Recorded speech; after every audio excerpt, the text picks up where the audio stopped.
Hi everybody, Craig here. Welcome to episode 23 of my 6-player free-for-all Age of Wonders 3 playthrough series.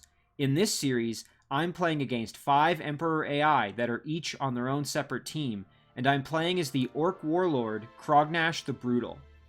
In our last episode, we continued pushing west as we were in the hunt for these 3 unknown opponents we haven't encountered yet. We've been continually moving our armies further west, searching them out. We're going to continue to do that this episode.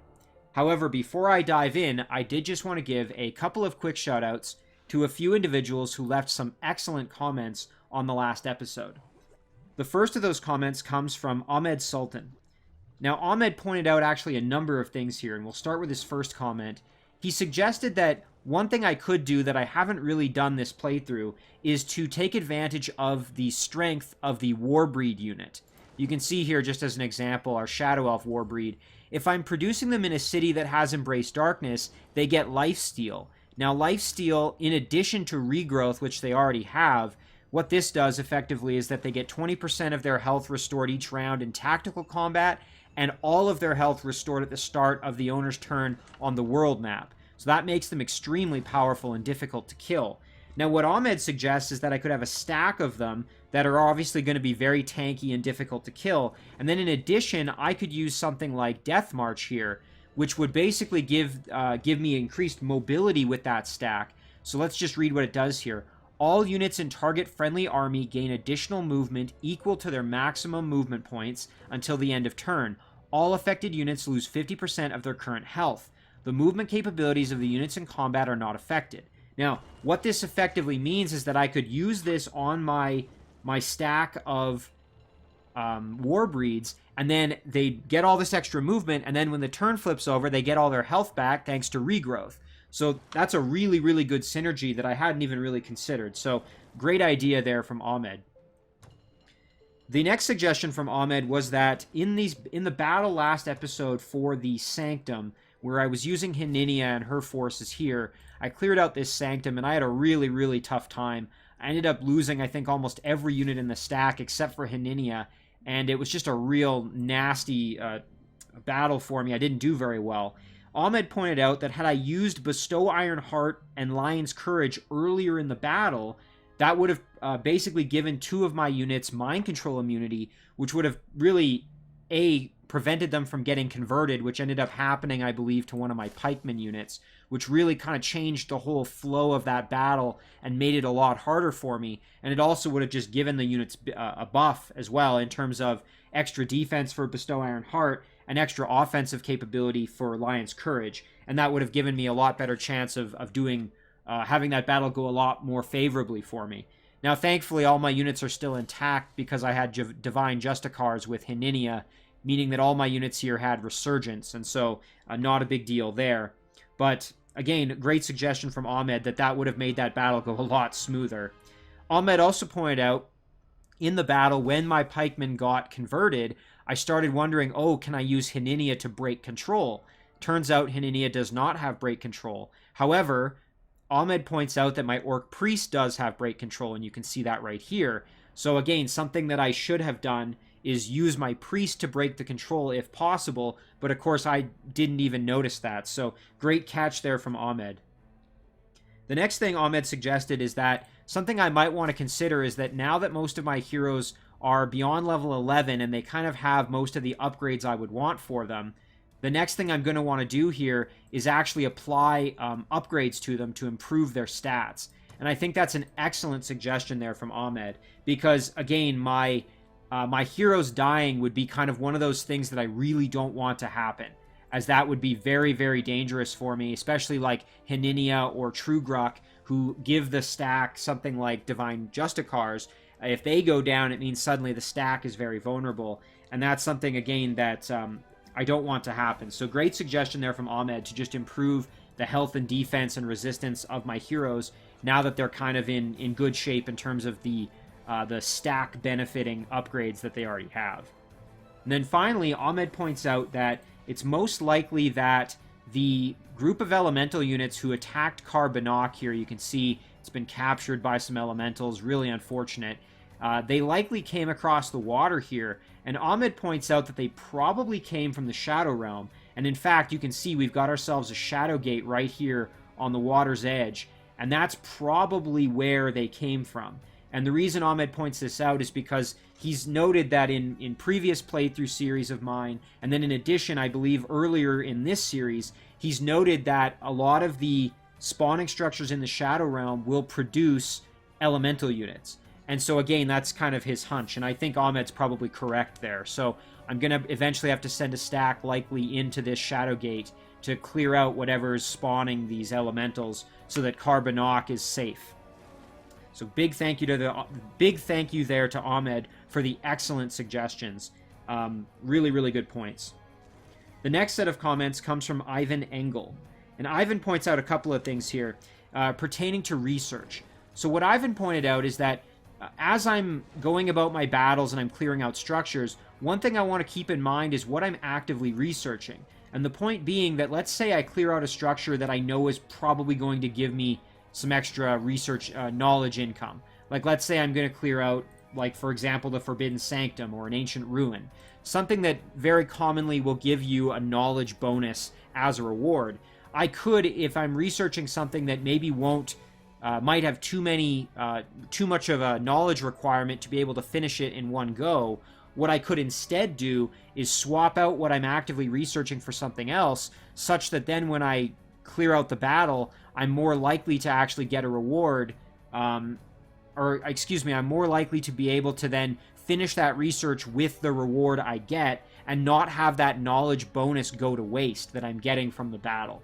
So just kind of something really interesting to think about there from Ivan. I think that's a really kind of nuanced, really kind of higher tier approach to it. So great suggestion there from Ivan.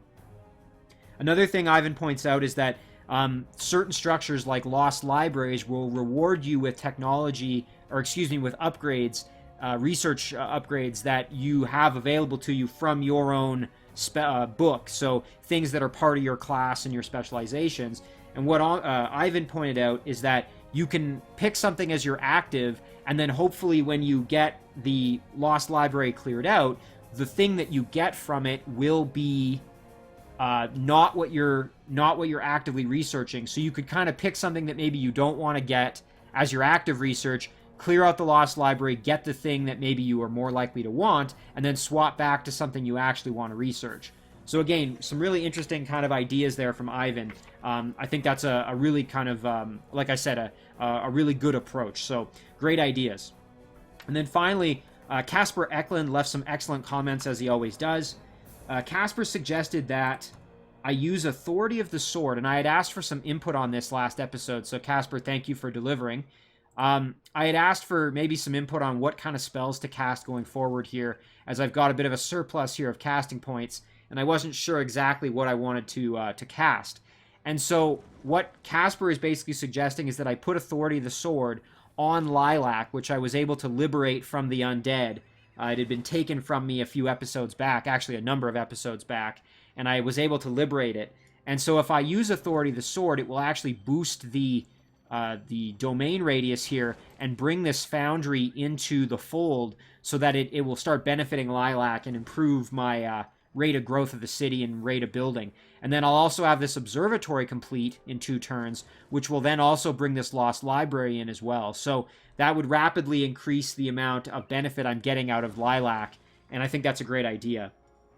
Casper also points out that the city of Nundioth has incredible gold income. You can see that here. It's just absolutely spectacular. Very, very high gold income. Probably because we've got ourselves a trading post, a gold mine, another gold mine, and finally a 4th gold mine up here. So we've got tons of gold income. So if I'm not interested in producing anything in the city, having merchandise is awesome. As you can see, that's giving me an extra 83 gold per turn. So great observation there from Casper that Nundioth, if I'm not going to produce anything, it might honestly be worth just leaving it on merchandise.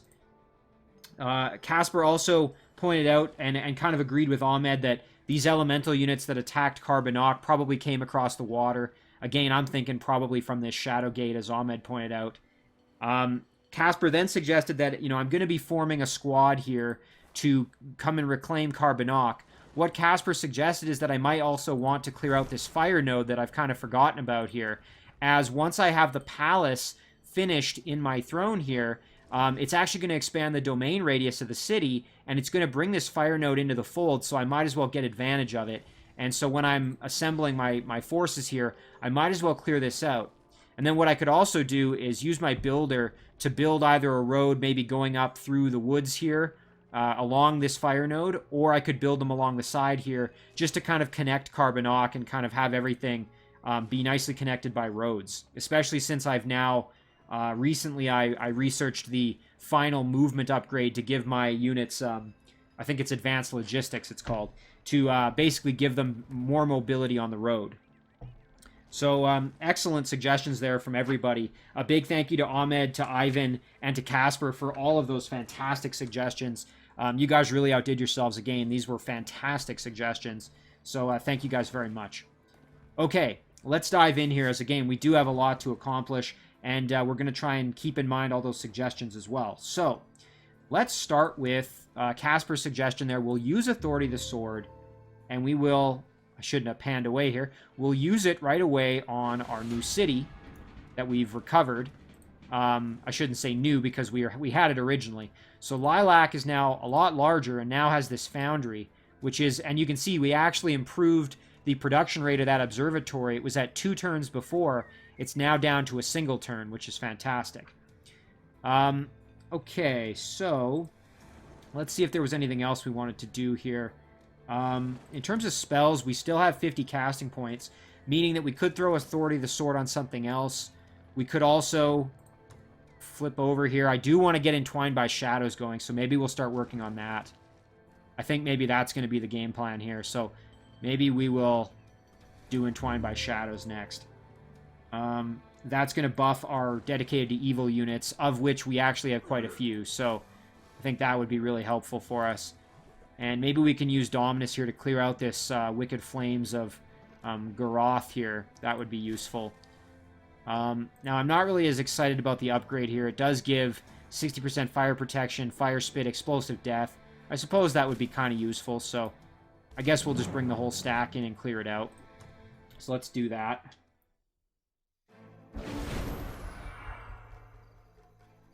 For this one here, I think we're going to take advantage of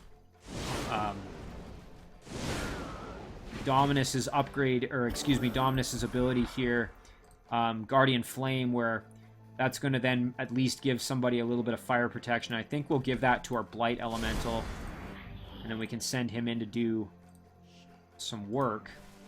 Meanwhile, our Revenant Casters here can do a lot of damage. Very, very nice there, as you see. Our Flamer, or excuse me, our Flyer can probably charge in there as well. What kind of damage does this do? Really not that much. I was going to say we could use it to kind of hit a whole bunch of units at once, but I think maybe instead we'll just roll up here on the Flamer and just take them out. And then we will use our Flyer here just to kind of protect Dominus a little bit. And our Reanimator can, I think, probably just hang back. Again, not in the greatest of shape. So we'll leave our Big Beetle kind of where he is. And let them sort of come to us, I think, a bit more here. Yeah, taking the fire damage. Thankfully, we have that resistance from our buff there, which is helping out. Really doing a good job of tanking the damage is our Blight Elemental. Light up this Wyvern here with some damage. We can actually follow that up with a little more here and get the kill. Very, very nice. And that's going to free up our Blight Elemental now to move in. Now, we need to get rid of this Fire Elemental, as it's going to explode when it goes to die, which we don't want happening on any of our units that are kind of in rough shape here, of which we do have a few. So I think maybe what I'll do, actually, is I will throw a Nourishing Meal on our Flyer. And then perhaps I will send the Flyer in to deal with the Fire Elemental. I think that's going to be a good choice. There we go. Our Big Beetle can just hang back, as again, Big Beetle's kind of in rough shape. Don't really want the Big Beetle getting in any real danger. And then, yeah, they just kind of suicided themselves on my units. No real problems there. Okay, so now, and yeah, we're going to just have Dominus probably continue along the road here. We do want to grab this city if possible. This is an orcish city. Maybe we will just kind of do the peaceful route as we don't want to make the orcs angry. Let me know when you're ready to talk. Sure, we'll just sign the peace treaty there so we don't have to actually go in and start being super aggressive with them. So let's just send Dominus up along the road there. And these units can kind of just follow along for the ride here. Okay, so that takes care of Dominus. Did have some units down here. We did make friends with the dwarves, so that's pretty good. Lost Library here. It'd be great to clear that out, but unfortunately I don't think we're quite powerful enough with what we've got here to do that comfortably. What about the Shadow Realm here? Did we... Okay, we haven't even been in there to explore, so maybe we'll go check that out.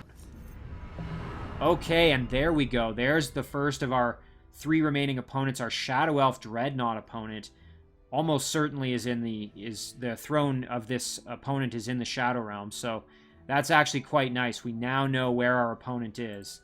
I'm actually really glad I did that then. And we'll follow along here as we want to reinforce. Let's jump back to the Shadow Realm real quick. Now the question is, it looks like we've got ourselves a neutral city up here. I think I'm going to head closer. I don't know what kind of army this opponent has, so I'm going to have to be sort of careful. But at least we now know where our opponent is. That's a huge discovery there that we now know. And we're working here on the Stables of Vigor. I was going to say I want to build some units here in Srock to add to this little stack of pikemen with this mounted archer. I can't remember exactly what my plan with them was. Suppose I was going to just use them to sort of clear out some structures around here. Perhaps we even go into the water with them, and maybe we go... Well, we do have this giant dwelling here, which we haven't really dealt with. I'm going to have to think about what to do with them. Because we've pretty much... I think we've cleared out kind of all these structures, like this ancient ruins cleared out. I think this well is cleared out. There's really not a whole lot more I want with them. So maybe we'll just send them along this way. I don't think we're going to be strong enough to take on a wizard tower just yet with these guys. So let's just head over here. I guess we'll just kind of move west with them. Let's see what else we got going on. A lot of... we finished a couple of siege workshops, which is great. Let's pick our research. Ooh, actually, hang on. Before I pick my research, because we do have some in the pipe here, we have some knowledge that we can spend kind of free. So maybe we'll grab Shout of Intimidation or something. But let me see if there's anybody else I can still move, because if I can get some extra, I might be able to get rid of a really, really high cost one for free, essentially. So let's just jump around with our... Ooh, and our builder can continue moving, so that's good. We'll finish the road, because we've been working on that road for a while. Let's just make that kind of come into the throne here. So we'll do that. Very nice. And now, I actually really liked the suggestion from Casper to make the road go up through the fire node, so I think maybe we'll do that. So let's do that. We can kind of just go up this way. So have the road just kind of keep on going. There we go. Quite nice having that road now going into our throne, and then kind of connecting everything. That's just going to make it a lot easier when I have units that aren't Manticore Riders here who can fly. All the rest of my units are still going to have to walk. So, yeah, we're going to continue in Toldran, just Manticore Riders all day, all night. We're just going to keep producing them because we can do it in a single turn, which again is fantastic. Lyrian, we can actually make items here because we did finish an item forge. So I know we need a helmet for one of our heroes. I can't remember which one. I'm not sure. You know, Strong Will might be nice to have on a hero. Let's just double check our heroes again and see if any of our heroes need particular items. Again, I seem to recall, yeah, so Dominus is completely missing a hero, or excuse me, a headgear and a torso slot. He actually has 40% spirit weakness. So you know what? Let's do Strong Will on an item and eventually send that up to Dominus. That'll give him a lot of spirit protection, which I think would be decent for him. Especially since he has that spirit weakness. So we'll just throw Strong Will. And, oh, and you know what? We could put something else on it too. Why not? We'll just give him an extra vision range. Sure. Call it the Helmet of Will. How about that? I think that works pretty well. Helmet of Will. Forge that. So that will be then sent off to Dominus. It'll be a while before it gets there, but I mean, at least we'll have something with him rather than it just being an empty slot. Let's kind of just jump around here. Kind of doing this in weird orders, but the city of Bleg, I don't think there's really much I want to do there just yet. Oh, nice. Okay, so our city in the Shadow Realm has completed its Builder's Hall, so now we want to try and kind of expand the city a little bit if we can. Maybe we do a storehouse just to continue the city growing a little bit. Oof, it'd be great to have this production income up to 50 so that we could do these in a single, in 2 turns. Be really efficient. So the city's going to grow in 4 turns. What the heck? Let's just take care of the... you know, although it might actually be more efficient to do a laboratory or a shrine. Just because of the income here. Yeah, let's do the laboratory. That's actually more efficient. And then once that's finished... we can then do maybe the storehouse. Okay. So, we still have to pick our research. We can now do Fallen Angel if we wanted. But I think since we have the Bone Dragon, I'm not as concerned about getting Fallen Angels. Although they are a really, really good unit in my opinion. But let's see. I can't remember if we moved True Gruck already this turn. Let's go double check that. Yes, we have. Okay. Got another Forbidden Sanctum battle, so hopefully I can kind of redeem myself, but that'll be coming up next turn. Yeah, I think we've moved pretty much everybody again. I'm going to jump around here real quick. Okay, now we do still have this stack, and I did want to kill off some of these nasty little wisps here. I'll do this battle in auto combat and just get it done. Very nice. Now we can move down and start clearing out, again, some additional units here. We just got some kind of orcs that are in the way. And I think we'll just do that in auto combat as well. Kind of just get this dealt with. Ooh, and we actually lost.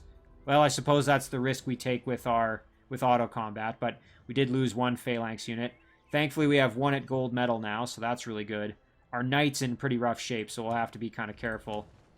I may have to do them manually just to make sure we don't lose anybody. And anybody else, I should say. We already lost the 1.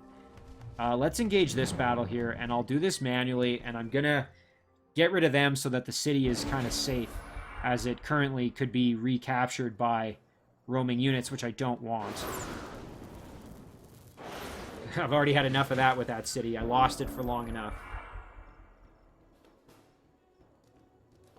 Okay. So, Manticore Riders here, we want them getting involved. Obviously, they do quite a lot of damage. We don't want our knight getting really anywhere near the combat, so... let's see, what would be the best way to kind of approach this? I'm thinking we want to get in there, start working on our the Feathered Serpent for sure. So maybe we fly in. I suspect the Feathered Serpent's probably going to drop like a heal at some point there. Maybe we send our Phalanx in like this to fight the Air Elemental. Oh, I should have used Warcry. Yeah, we could move up and do the same there, although this pikeman, excuse me, this phalanx is in a little bit worse shape. Let's see, can we even get the kill maybe? Oh, fantastic. Okay, that's awesome. That's making our life quite a bit easier. Our knight, we're just going to retreat back into the corner and hang out. And then I think we'll just bring our phalanx up and throw them in defense mode. I suspect our Magical Rider is going to take a bit of damage here. Yeah, there we go. Oh, they tried to move off and ended up just getting killed there. That was kind of nice. You know, we could do a flanking attack here, actually, not not the worst plan. Like this. There we go. And then we can move in with our phalanx here. Get the kill. Excellent. Meanwhile, we can basically just go one-on-one with these Dire Panthers here. And we can just take them out. Very nice. Okay. So we cleared out that battle. One less roaming unit to worry about. But we do have to worry about where these roaming units are coming from, and that's probably somewhere down here. So we're going to have to go take care of that, although there might be some coming from up here as well. Meanwhile, in Lilac, we're going to finish this observatory, and then we may want to make a unit just to guard the city. But I think that's pretty good there. I do want to clear this out, but I don't think we're in great shape to do it. I mean, they do have some pretty decent units, so I won't worry about it. That all this circus really does give is extra happiness, which, I mean, not that that's not important, but a little bit less critical. Here we go. This is the Eldritch Pit we need to get rid of. So we're going to move on and take care of that once we can. And this stack we were kind of using just to clear out structures up here. Meanwhile, this boar was going to go do some exploring. Yeah, I think we're good for movement of our units. So, although let's just finish off circulating around here. Ooh, we do have this unit is a scout who's kind of run out of movement. Urkan's done his thing and captured that city. Yep, he's used up his movement. All right, I think we're in good shape here. Let's jump up. Yeah, Crognash has already done his thing. We can still clear out this necromantic circle, which we should probably do. So let's take care of that while we're in the area. We will use Crognash here to jump in. No Mercy, get some extra evil points. Not that we need them, we're already pure evil by this point. Okay, so now we just have to kill off some pesky undead. Nothing too unreasonable at this point. Just to see if anybody needs some health. So our one harvester is kind of a little bit beat up, so we'll grab a free heal because we can. We'll just kind of keep moving everybody up. Try and get this battle just kind of over with. I suppose I could have done this one in auto combat, but that's okay. Sometimes it's fun to just kind of overwhelm the opponent here. Alright, perfect. So that takes care of that one. We can't dominate any of them because they are undead, so not really worth trying that out with Crognash, unfortunately. Now we can... Oh, we can't. Okay, yeah, that's right. This doesn't work on undead units, so we can't even create Shadow Demon larvae.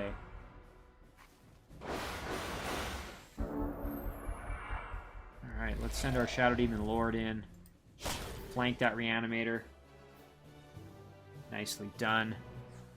That takes care of that. We did get a Fell Horse as a mount. I think we're just going to sell that off. All of our units already have mounts, as far as I know. Our heroes.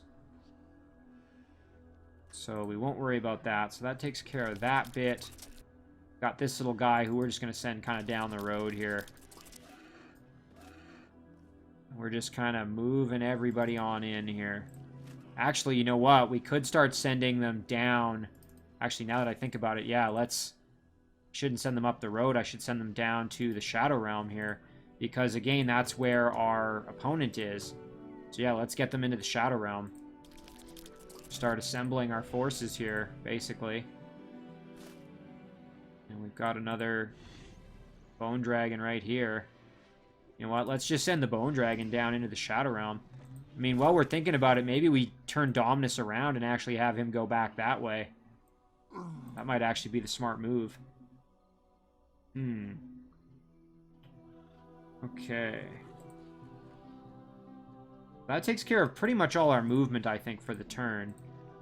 So now let's do our research. Again, we were kind of putting it off, but I might as well grab Shout of Intimidation because, I mean, it's, you know, I can get it done right there. So that's great. Global Assault. A full-on military assault is launched. The caster's units gain charge and first strike and are promoted to elite rank. Units produced in the caster's city are instantly promoted to elite rank as well. So this is really the end game spell for warlords. So I mean, we're right at the point where we could actually have this in 6 turns and then get that going. I mean, that would be fantastic. It does cost 600 casting points, which means it would take like 7 turns for me to have it done. So there is that. Might not be worth grabbing just yet. Maybe we wait a little bit. Maybe what I'll do is I'll grab Warfare, and I'm going to have the Palace next turn, and that'll give me 100 casting points. And then maybe we grab Global Assault. The only reason I might want to do this now is because with this 72, this would actually cut one turn off of it. It looks like that's what that little white line is showing me. But I think I'd rather have the mana, so yeah, I'm going to do that. Or excuse me, the casting points. So now let's do our production, and then we can flip the turn over here. Phalanx and Parab. Keep that kind of going. On Boku, I think we're just going to do merchandise here. Over to Bleg now. Let's do... City of Bleg. Not sure exactly what my plan was for Bleg. I can't really remember if I even had one. In terms of what I was kind of thinking of doing with Bleg. Nothing too crazy at the moment. Maybe we'll just do merchandise for now. Now, over to Nundioth. Now, again, Casper had suggested that I could just do merchandise to improve my gold income here. And I think that's a great idea. However, I am kind of intrigued by the idea of having a Warbreed army. Not to mention I can also make a Shadow Elf, Umbral Weaver, Charioteers here. Although I think I'm going to have my Umbral Weavers come out of Belfheim here, and that's because I have the benefit of the Magic Academy from the Lost Library, which makes my support units better. And let's just make sure I actually have that built. Yeah, I do. So again, I think that's what we're going to do there. Ooh, and I still haven't cleared this out, or these production resources, or this dungeon.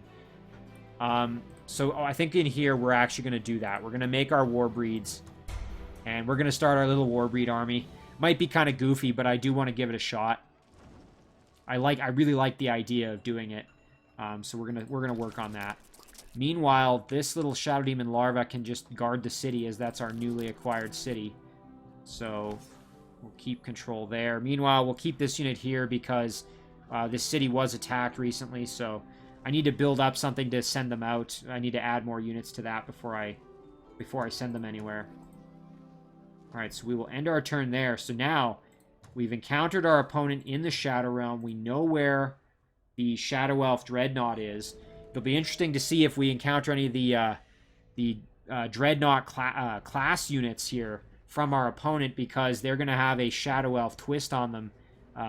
Like here, example, Lightning Cannon instead of a standard cannon. That's, oh my gosh, Fire Lightning Bolt, 31 shock damage. That is terrifying. Oh, this is going to be interesting, because as a Shadow Elf, there's some pretty major differences in terms of some of these class units. Kind of like a Frostling Dreadnought gets ice. Ooh, and look at this. Here's Krator himself here. Eulora. So, level 6 Dreadnought. Leading his little army. He's got some Shadow Elf Umbral Weaver Charioteers. And he's conveniently occupying this Archon Fort. Which means that if we attack him, he's going to have walls there to defend himself. I mean, I could throw these units at him just to try to kill him off, but it's probably not worth it. Ooh, and look at this. We've got some domain invasions. Let's see what's going on here.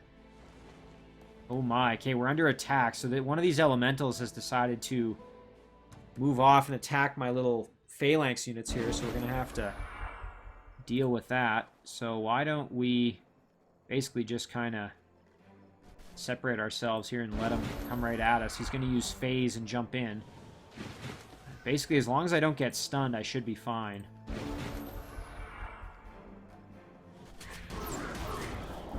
Okay, yeah, we're good. Throw on a war cry and get the flank kill. Very nice. So that's actually going to make things a little easier, as that's one less unit, I believe, that's guarding Carbonok.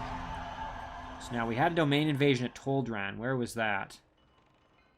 Oh my goodness, look at this. 2 Shadow Demon Lords. Both tier 4 units just popped out of the Shadow Gate here. Ay, ay, ay. Good thing I have this army here ready to counter it, but yeah, that's pretty nasty. We may actually have to send them into the Shadow Realm to go and clear that out, as we've got, obviously, something spawning those units here, creating that problem for us. So I guess we know what to do with this stack now. Before we do anything else here, let's cast Entwined by Shadows. That's going to give our dedicated to evil units +1 resistance, plus 20% spirit protection, and +2 shock damage. So cast that. That's fantastic. Very nice. Moldan here had a domain invasion. Oh my goodness. Some undead are coming at us. We're going to need to take care of them with Urkan here. Be nice to know. Okay, so those probably came from underground. We may have to go back and try and take that out to keep this city safe. Did have an item arrive here. Nice. This is the Choker of the Great Matriarch that's arrived here for Hininia. And that's a really, really powerful jewel item. Nice buffs there. Fire protection, blight protection, resistance, and vision range. Quite a nice upgrade for us there. We'll have to figure out where we want to go with Hininia. We could go clear out this dungeon. But I do kind of want to get her up and into the fight as soon as I can, now that I know where at least one of my opponents is. Oh my goodness, and then look at this. Out of this Shadow Gate, we had another 2 Shadow Demon Lords show up right outside of Umboku here. Holy cow, that Shadow Realm is just nasty with having these units pop out of there now. It looks like we got... Yes, so we completed the Empire Quest Centurion.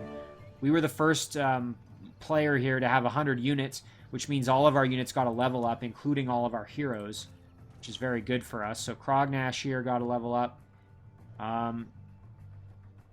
Give him something like Giant Slayer, but inflict bleeding wounds perhaps. I think it might be worth just giving him some extra stats. Again, I believe that was Ahmed's comment, that it'd be nice giving my heroes some upgrades. I think that's maybe what we'll do. You know, First Strike's pretty decent. I don't know what does Crognash have for... I think this gives... Oh, this doesn't give him First Strike. Okay. Couldn't remember if it does, because it is kind of a pole arm. Maybe we throw on a First Strike for him, and then... It doesn't look like he has it. No. No, he doesn't. So... give him First Strike. Because why not? Well, let's just see. Now we should have it in here. Where is it? I might just be missing it here as I'm flipping through the list. I'm not sure why I'm not seeing it. In any case, I know he has it. I might just be missing it, as now I've bought it for him. Huh, he's got so many upgrades. Okay, so we have First Strike now.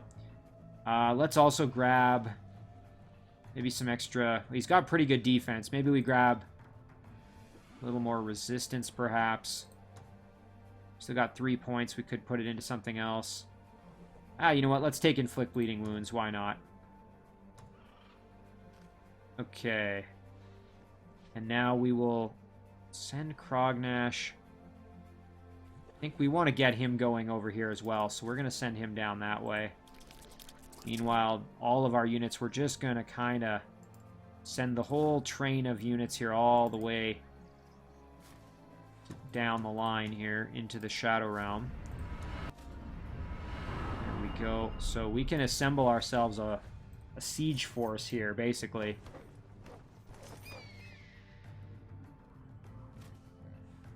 And we can actually start thinking about if we want to attack there, which would be really great.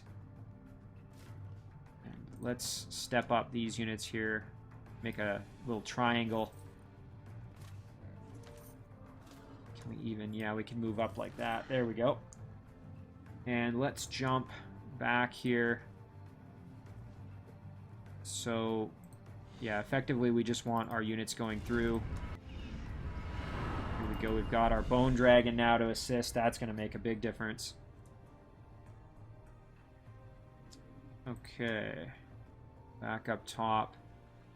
And I think with Crognash coming in, I think we've got enough units down here that I'm pretty confident we're going to have a decent army to do some pretty good fighting with. So I'm less concerned at this point. I think Dominus can probably keep on moving this way at the moment. That's probably going to be the best course of action for him, I think. Although it's kind of a tough call because, again, maybe I'm underestimating how strong my opponent is there in the Shadow Realm. But I think we're going to just keep Dominus moving this way. Again, we're going to have to look for our other opponents while we're moving here. So, okay, and look at this. We've got ourselves a independent Tigran city. We might as well move in and capture it since it is independent and already at war with us. Meanwhile, this little stack here, perhaps maybe we go down this way. Do a little exploring. Ooh, and look at this. We got ourselves a fire giant guarding a Heart of the Tropics. That could be worth trying to dominate that guy. Because I don't think the fire giant has... No, he does not. He does not have mind control immunity. So, again, could be worth trying to grab another unit. Let's do our level up here with True Gruck. You know, I wouldn't mind having break control with him. Just in case. After that battle where Haninia didn't have it, it's kind of got me thinking it might be nice to have. And then we'll just do some other kind of generic upgrades here. There we go, just making him that much tankier. Haninia herself here has a nice level up. Yeah, let's just do health and defense. Nice upgrade there. Back over to Urkan now. Urkan's level 13. He's got some options here that would actually maybe be decent. He's got some pretty good spells here, like Lion's Courage is actually a really solid spell to have. We've got Phoenix Warrior, we've got Berserk, Last Stand. I wouldn't mind getting Lion's Courage with him, actually, just to have the upgrade. The only thing is, now that I'm thinking about it, it might not be as useful because we have Blood Brothers, so maybe I don't need it. Charge Command only would really benefit the Phalanx because the rest of our units, we're not going to be charging with our Priest, and the other units in our group already have it. But what the heck, let's do it anyway. Maybe kind of pointless, but I think there's some benefit there. Now for Dominus, yeah, I think we're just going to upgrade Dominus himself here. So we'll give him a bit more health, and we'll buff his resistance a little bit more. Just make him that much harder to kill. Alright.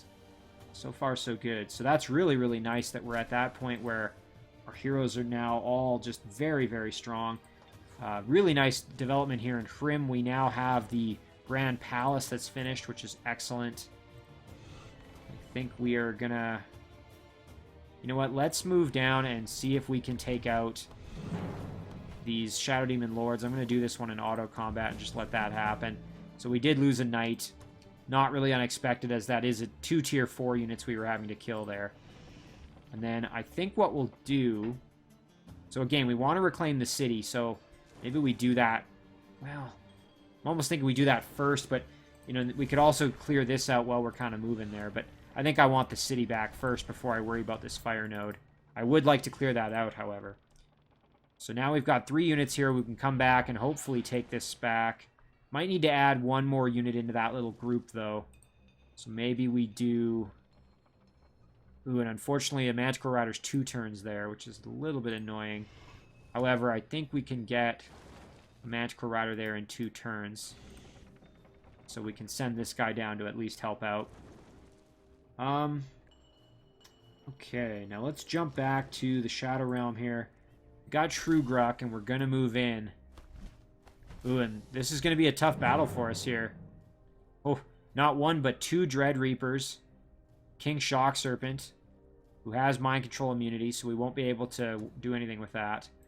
2 Vampire Spider Queens here, who I don't think we can convert because they are animals. I don't think convert will work on them. But let's do this battle. Again, we have to keep in mind that we have Divine Justicars, thankfully.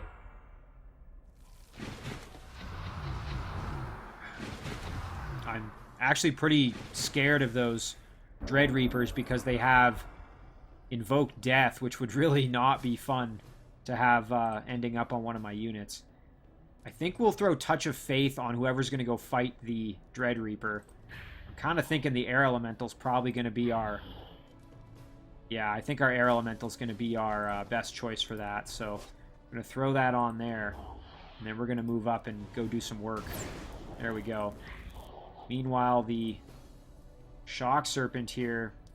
Ooh, you know, I guess maybe I should have used the Air Elemental on the Shock Serpent, however, because the Shock Serpent can stun. And unfortunately, that means that any unit that I go to fight him with, there's a chance that they're going to get stunned, which would be really, really not good for me. So that was actually a mistake on my part. I should have used the Air Elemental on the Shock Serpent. We're going to throw the Big Beetle up here, though, and just put him in defense mode.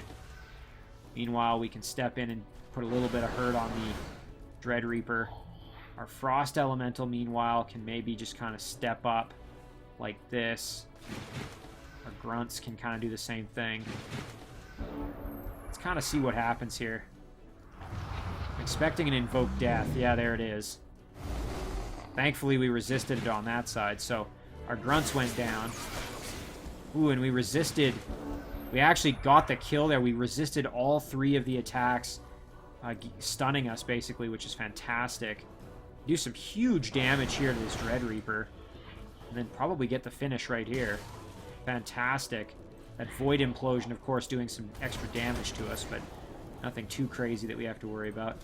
Now, with True Gruck, we don't want to put ourselves in any unnecessary risk here, as we are getting a little vulnerable. So I'm actually going to retreat back like this.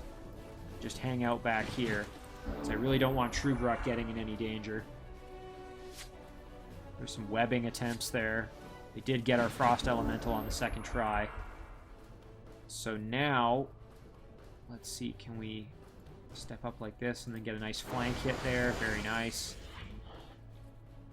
And then, you know what, we can get the finish on this one, I think. Yeah, fantastic.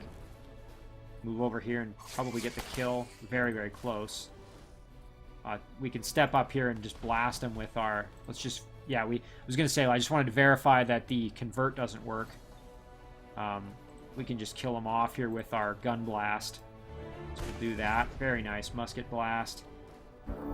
And now this battle's pretty much in the bag. I think all that's left is the baby Shock Serpent. But do have an opportunity here to drop a little bit of health, so we'll do that on our Big Beetle. And meanwhile, we'll send our Air Elemental over like this. Do a little bit of work. Then move in and get the kill. Alright, fantastic. Pretty clean battle. And of course our Grunt comes back because of Divine Justicars. We get the ability to summon a Fire Elemental, a ton of mana, and some extra casting points. I'm going to take this mostly for the casting points, as the Fire Elemental is nice, but we do have the Bone Dragon already, which is kind of the summoned unit that I'm most happy about kind of exploiting. So now, with True Gruck's stack, I do kind of want to get them... I mean, right now, they're really not in the fight. I would like to get them mobilized such that they can actually get into the battle here with my opponents a little bit better. So maybe we'll jump into the water, move across here, and go over on this side. And see what, you know, we can find. Maybe we can find a way to kind of get ourselves back into the battle maybe a little bit better. Of course, we can also just keep clearing out structures to kind of feed the war machine and improve our income a little bit more by clearing out more structures. So there's always that option as well. Now, Haninia, sort of same story. I want to get her into the fight a little bit as well. So perhaps we take out these units here with a quick auto combat. And then we step up. We can maybe try out this dungeon next turn. And then keep moving this way. Maybe we can find a way up. Back to the surface. Or to the Shadow Realm, alternatively. We have this Wraith here who... kind of on his own as an undead unit.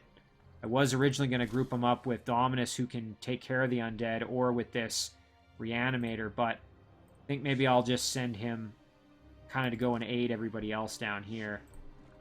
So that's going to be the game plan there. Okay. I do have to be kind of careful with how I'm sending all these units down because I'm not really grouping them up very well, meaning they could get kind of picked off if I'm not careful. But I'm going to just kind of rush them down. I think it'll be okay. Now, we've got the casting points here to do kind of whatever we want with spells. We could start working on a Bone Dragon and have them ready in another turn, which would be fantastic. Let's see what else we got going on here. Could do another Embrace Darkness on one of our kind of frontier cities, but I think we're okay in that regard. Authority of the Sword, we could use that again on a city if necessary. Embrace Dark, we already talked about Embrace Darkness. I think I'm going to just start working on another Bone Dragon, who I can maybe aid some of these units with, again, if I can get another one going. Yeah, we're sending Crognash down along with this Bone Dragon, who I can kind of just send straight that way. And, yeah, this Phalanx unit, kind of same thing. Just kind of mobilizing everybody we can now that we know where our opponent is. I'm just looking at our research options here. I'm going to continue doing battles and whatnot, but, again, Global Assault, if we can get that going, that would be fantastic. But, again, it's going to be a minimum of, looks like at this point, 12 turns. Although if we get some extra knowledge, that might be better, because it's going to be 6 to research and 6 to cast. So, okay, Haninia's already moved. Trugruk's already moved. Now, what about the Shadow Realm? Again, our units over here, we've kind of already done most of this. We've got this stack here who was doing some exploring, so let's keep moving with them. Okay, so yeah, we're going to send them up to hopefully liberate this city that we used to have, which got taken over. Shadow Elf City in the Shadow Realm there. We want to reclaim that if possible. Ooh, and Belpheme's completed that, meaning we can now produce some Shadow Elf Umbral Weaver Charioteers, which would be fantastic for us. So I think we're going to do that, as they're going to get the benefit, as I said, since they are a support unit, they're going to get the benefit of Magic Academy, so it'll be real fun being able to produce them there. Let's see, Urkan now. We need to get rid of these undead who are about to give us some problems, so let's take them out here while we can. So we'll do this battle. I think I can comfortably do this one in auto combat without too much worry, so let's try it. Yeah, no real problems there. And then, you know what, we can actually jump back down and clear out this trading post to get some extra gold income going on for us. So I'll do that with Urkan. And same story, I think I'm going to do this one in auto combat as well. Yeah, no real worries there. Legendary torso item here. Light protection, defense, and hit points. You know, this might be nice to send to Dominus, because Dominus currently doesn't have any torso gear. Might not be the best item for him necessarily, because I believe he's already got... I think he might already have 100% blight protection, but let's double check, because he is undead. Yeah, so he's got oodles of blight protection.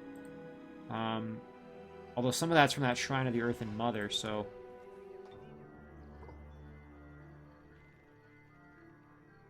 we will send this to Dominus. I mean, if nothing else, he gets the benefit of the extra health and the defense from it, so... okay, group back up here with Urkan's stack. Now, I would like to probably go underground and finish off what was causing me issues there, I think, so... I think we'll head up, we'll clear out this Lost Library, and then go underground. I may have to kind of forego worrying about these... Heart of the Glades. Although, you know, again, Urkan's stack is pretty powerful. I probably could go down and clear these out. But I want to kind of secure my city, I think, so I'm going to sort of prioritize that a little bit, I think. Meanwhile, we're doing a little bit more scouting here. Actually be a good spot for a city right in here somewhere. Look at all the structures around here that would be kind of nice to have. Meanwhile, this Manticore Rider, I suppose we could... kind of use as almost like a scout while we're heading up to reunite with some of our forces. So we'll do that. We'll send the Manticore Rider up to the Shadow Gate there. to reinforce our armies in the Shadow Realm. This little stack, we're just going to continue moving them this way. There we go. And we've got this unit here moving to join this stack here. We'll just have them kind of continue to follow. All right. Now, yeah, so up here we've moved most of our units, but we still have a few left that we can do, so kind of do that. And we've already moved Crognash. Jumping back over, yeah, Dominus has already done his thing. So we'll just jump around real quick to our units and make sure. It's hard to keep track when you have so many. You kind of have to. I like using the arrow keys here just to take stock of my forces here as best I can. Tell that unit to just chill out. And this little guy can just guard the city, I think. Yeah, on Boku, we're probably going to lose it here if we go back. I suspect this army's going to just come down and attack us here, so probably not a whole lot we can do. I mean, I suppose we can just start making another unit. Not that it's really going to matter.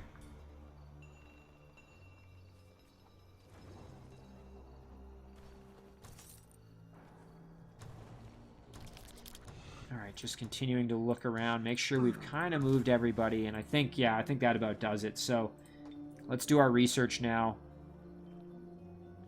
Again, yeah, having Global Assault going would be fantastic.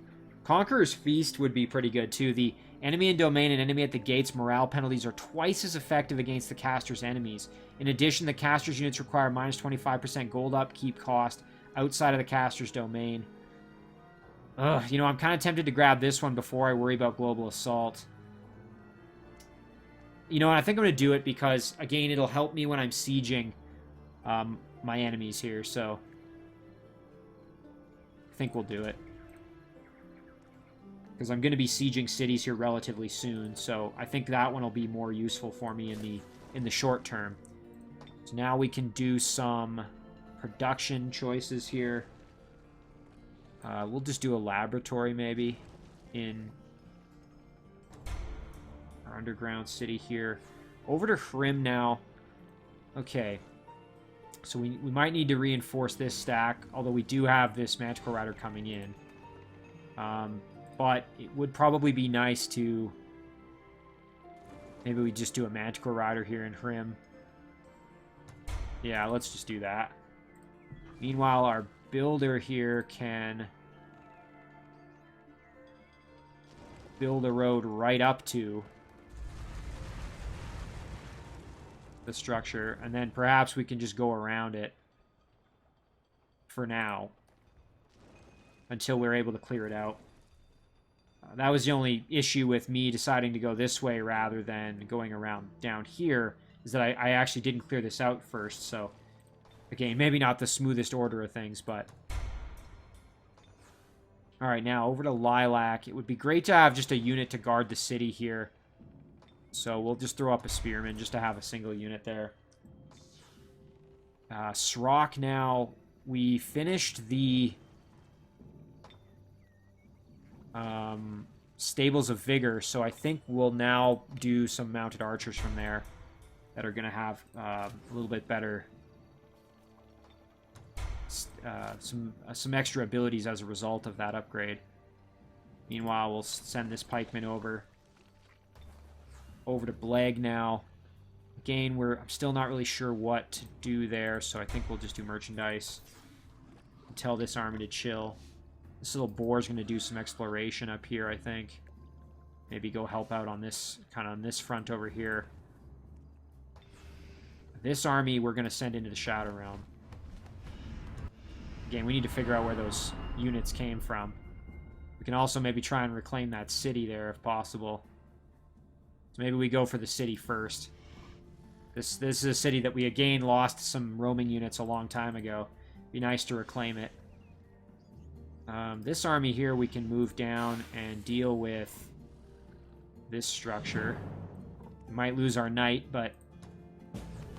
Oh, we didn't. Fantastic. Crosslink boots, I think we'll just sell that for the gold. When look at this, we got ourselves a little halfling city down here. Might as well approach and violently subjugate the city while we can. Fantastic. Okay. Got ourselves another city. Always happy to have another one. Yeah, the halflings aren't particularly happy with us, as I believe we migrated one of their cities a while ago. You know what? Let's migrate this one over to orcs. Just to have another orcish city. Then we can clear out a few of these structures, perhaps, with this little unit. Oh, and look at that. We've got ourselves a monster den that needs to be cleared out, so we can take care of that as well, thankfully. Looks like this is a dead end, as it looks like that's just void over here. So with this unit, we can maybe see if there's some other direction we could go. This is looking like it's kind of just a little dead-end island, unfortunately, in the Shadow Realm. Be a great spot for another city, especially to have one that's kind of turtled up a little bit and protected. But, yeah, in terms of finding any kind of route that was of value to me, not so much useful. And we're nicely at the end of our turn, so I think we're actually going to end the episode here. That works out real well. So we'll just zoom out here. And again, we will take a quick peek in the Shadow Realm, because that's where our opponent is. And you can see the edges of the opponent's city right here. So we now know that we've got at least 2 cities here, it looks like. One of them rather large, so it'll be interesting to see if that's potentially the throne. And then what's interesting here is that we've got Krator himself along with a Shadow Elf Archdruid here. So 2 heroes and a couple of units here. So we're going to see if maybe we can take advantage of that and end up maybe taking out the Krator here early and then going for his cities. So nice progress that we've now found the location of one of the 3 remaining opponents. But as I said, we're going to end it here. We're going to save this one.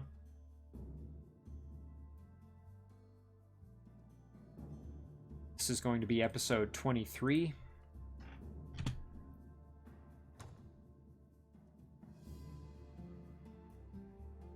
And as always, guys, thank you very much for watching. I really do appreciate it, and I will see you in the next one.